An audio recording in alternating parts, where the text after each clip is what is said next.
여러분 안녕하세요. 오늘 우리는 미국 역사 속에서 가장 존경받는 5분의 대통령을 만나게 됩니다. 이들이 남긴 명언과 리더십의 지혜를 함께 나누는 시간입니다. 각기 다른 시대에 각기 다른 도전 속에서 이들이 던진 말들은 단지 과거의 기록이 아닙니다. 오늘을 살아가는 우리에게도 여전히 깊은 울림을 줍니다.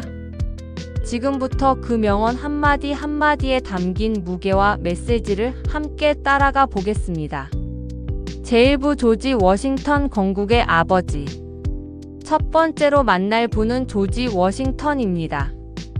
미국의 초대 대통령으로서 그는 아직 신생 국가였던 미국이 나아갈 길을 여명 속에서 닦았습니다. 1732년 버지니아에서 태어난 워싱턴은 농장주의 아들로 자랐습니다. 정규 교육을 많이 받지는 못했지만 측량사로 일하며 실용적인 지식을 쌓았습니다. 그는 독립전쟁에서 대륙군 총사령관을 맡아 영국군과 맞서 싸웠습니다. 열악한 병력과 물자 속에서도 끝까지 포기하지 않았고 마침내 승리를 이끌어냈습니다. 전쟁이 끝난 후 많은 사람들이 그를 왕으로 추대하려 했습니다. 하지만 워싱턴은 이를 거절하고 민주주의의 길을 선택했습니다. 1789년 그는 초대 대통령으로 선출되었습니다. 아직 헌법도 제대로 정착되지 않은 상황에서 모든 것이 불확실했습니다. 워싱턴은 이 불안 속에서 신중하게 첫 발걸음을 내디뎠습니다. 그의 유명한 말이 있습니다. 태어난 시민이든 선택한 시민이든 미국인이라는 이름은 항상 정당한 애국심의 자부심을 고양해야 한다. 이 말은 단순히 국가에 대한 충성을 강조한 것이 아닙니다.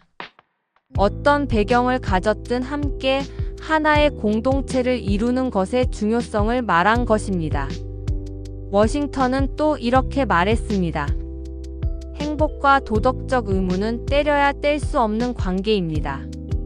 진정한 행복은 개인의 안락함을 넘어서 올바른 일을 하고 책임을 다할 때 찾아온다는 의미입니다.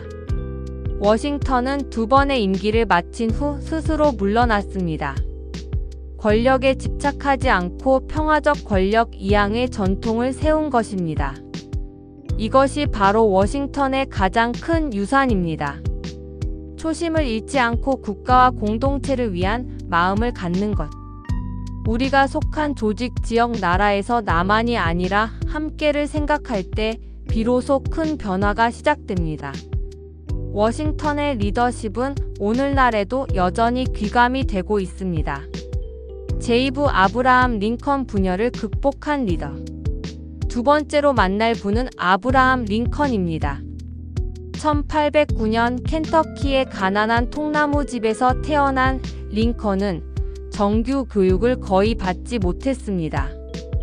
하지만 독학으로 법률을 공부해 변호사가 되었고 정치에 입문했습니다. 그의 삶은 순탄하지 않았습니다. 어린 시절 어머니를 잃었고 여러 번의 사업 실패를 겪었습니다. 선거에서도 여러 차례 낙선했고 개인적으로는 우울증으로 고생했습니다. 하지만 링컨은 포기하지 않았습니다.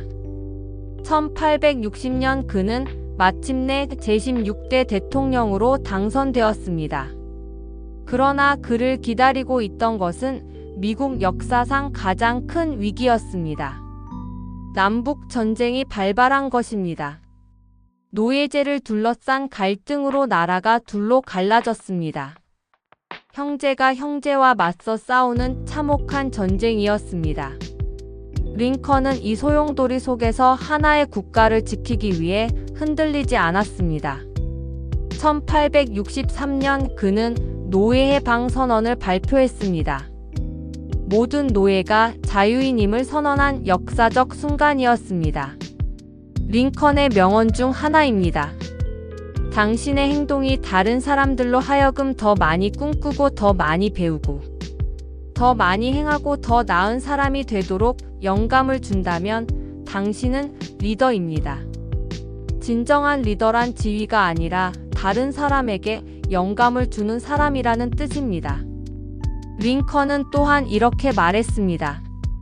장미덤불에 가시가 있다고 불평할 수도 있고 가시에 장미가 있다고 기뻐할 수도 있습니다. 같은 현실도 바라보는 시각에 따라 희망이 되거나 불만이 된다는 메시지입니다. 링컨은 게티즈버그 연설에서도 유명한 말을 남겼습니다. 국민에 의한 국민을 위한 정부는 이 지상에서 결코 사라지지 않을 것입니다.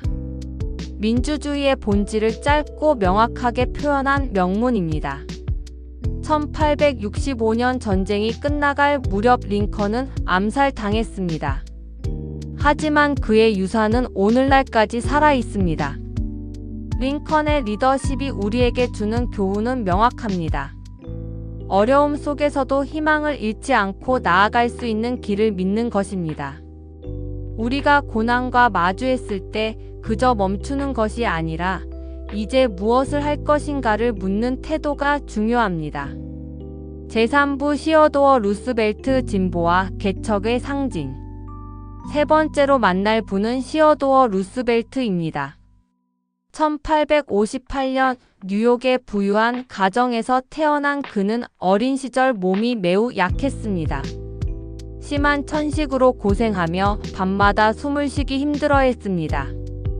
하지만 아버지의 격려로 그는 자신의 몸을 단련하기 시작했습니다. 권투, 승마, 등산 등 온갖 운동을 하며 강한 체력을 키웠습니다. 약했던 소년은 활력 넘치는 청년으로 성장했습니다. 그는 하버드 대학을 졸업한 후 정치에 뛰어들었습니다. 뉴욕 주의회 의원, 경찰청장, 해군 차관보 등을 역임했습니다. 미국과 스페인 전쟁에서는 직접 의용 기병대를 조직해 참전하기도 했습니다. 1901년 맥킬리 대통령이 암살당하자 42세의 나이로 대통령이 되었습니다. 미국 역사상 가장 젊은 대통령이었습니다. 시어도어 루스벨트는 진보적인 정책을 추진했습니다. 대기업의 독점을 규제하고 노동자의 권리를 보호했습니다. 환경 보호에도 앞장서 국립공원을 대폭 확대했습니다. 파나마 운하 건설을 추진해 대서양과 태평양을 연결했습니다. 그의 유명한 말이 있습니다. 할 수 있다고 믿으면 이미 절반은 이룬 것입니다. 믿음이 행동의 시작이며 성공의 핵심이라는 뜻입니다. 시어도어 루스벨트는 또 이렇게 말했습니다. 우리는 위대해지기를 감히 원해야 합니다. 그리고 위대함이란 고된 노력과 희생과 높은 용기의 열매임을 깨달아야 합니다. 위대함은 저절로 얻어지지 않으며 꾸준한 노력으로 만들어진다는 의미입니다. 그는 또한 이런 말도 남겼습니다. 할 수 있는 것을 하고 가진 것을 활용하며 있는 곳에서 시작하라. 완벽한 조건을 기다리지 말고 지금 당장 시작하라는 격려입니다. 시어도어 루스벨트는 퇴임 후에도 활발히 활동했습니다. 아프리카 탐험, 남미 탐험 등 모험을 계속했고 지필 활동도 활발히 했습니다. 그의 삶 자체가 도전과 진취의 연속이었습니다. 우리의 삶에서도 이 교훈은 유효합니다. 도전을 두려워하지 않는 마음, 꾸준한 노력, 그리고 작은 용기가 모여 결국 큰 변화를 만들어냅니다. 제4부 프랭클린 디 루스벨트 위기의 리더. 네 번째로 만날 분은 프랭클린 디 루스벨트입니다. 1882년 뉴욕의 명문가에서 태어난 그는 시어도어 루스벨트의 먼 친척이었습니다. 하버드 대학과 컬럼비아 로스쿨을 졸업한 후 정치에 입문했습니다. 그의 인생에 큰 시련이 찾아온 것은 1921년이었습니다. 39세의 나이에 소아마비에 걸려 다리를 쓸 수 없게 된 것입니다. 많은 사람들이 그의 정치 생명이 끝났다고 생각했습니다. 하지만 루스벨트는 포기하지 않았습니다. 재활치료에 전념하며 다시 일어섰고 1928년 뉴욕 주지사로 당선되었습니다. 1932년 그는 대통령 선거에 출마했습니다. 당시 미국은 대공황의 나락에 빠져 있었습니다. 1929년 시작된 경제 대공황으로 은행들이 문을 닫았고 공장들이 멈췄습니다. 실업률은 25%에 달했고 수백만 명이 집과 일자리를 잃었습니다. 거리에는 실업자들이 넘쳐났고 빈민가가 생겨났습니다. 절망이 나라를 뒤덮고 있었습니다. 루스벨트는 이런 상황에서 대통령으로 당선되었습니다. 그의 첫 취임 연설은 역사에 길이 남을 명연설이 되었습니다. 우리가 두려워해야 할 유일한 것은 두려움 그 자체입니다. 공포에 굴복하지 말고 맞서 싸우자는 메시지였습니다. 루스벨트는 뉴딜 정책을 추진했습니다. 대규모 공공사업으로 일자리를 만들고 사회보장제도를 도입했습니다. 은행과 증권시장을 개혁하고 노동자의 권리를 강화했습니다. 라디오 방송을 통한 노변정담으로 국민과 직접 소통했습니다. 친근한 말투로 정책을 설명하며 국민에게 희망을 주었습니다. 루스벨트는 또 이렇게 말했습니다. 어제는 우리가 되찾을 수 없지만 내일은 우리가 이기거나 이룰 수 있는 우리의 것입니다. 과거에 매달리지 말고 미래를 만들어가자는 뜻입니다. 1939년 제2차 세계대전이 발발했습니다. 루스벨트는 처음에는 중립을 유지했지만 점차 연합국을 지원했습니다. 1941년 진주만 공격 이후 미국이 참전하자 그는 전시 리더십을 발휘했습니다. 전쟁 중에도 국민의 사기를 북돋우며 연합국의 승리를 이끌었습니다.